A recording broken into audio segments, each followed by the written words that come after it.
Teddy, mantan suami Lina Jubaida, alami kebangkrutan hingga harta istrinya habis tak tersisa. Teddy kini hanya tinggal berdua bersama putrinya. Teddy tinggal di rumah sederhana yang asing dari keramaian dan dikelilingi ilalang serta tumbuhan liar.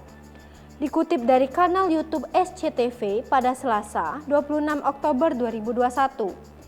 Teddy mengatakan bahwa susah menggantikan sosok ibu dan saya sekarang fokus ke anak saja. Dalam wawancara tersebut, Teddy menyinggung masalah pembagian harta warisan peninggalan Lina Jubaida.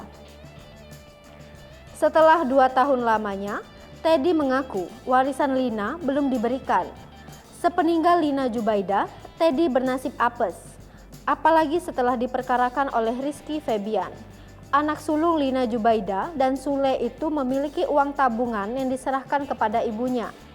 Sayangnya, ketika Lina Jubaidah meninggal dunia, ternyata uang tersebut sudah terlanjur digunakan hal lain oleh Teddy. Keuntungan Teddy menikahi Lina sempat dirasakan ketika akhirnya Teddy bisa menghabiskan uang Rizky Febian.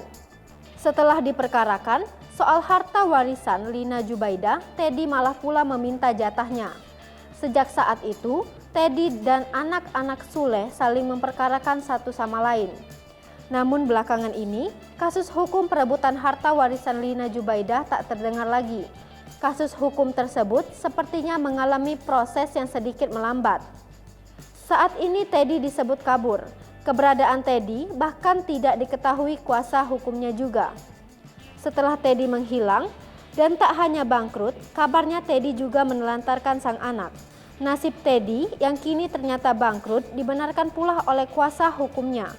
Menurutnya, kondisi pandemi ini tidak hanya Teddy yang bangkrut, namun beberapa masyarakat juga terkena imbasnya. Hai pemirsa Sri Popo TV, jangan lupa komen, like, dan subscribe, serta tonton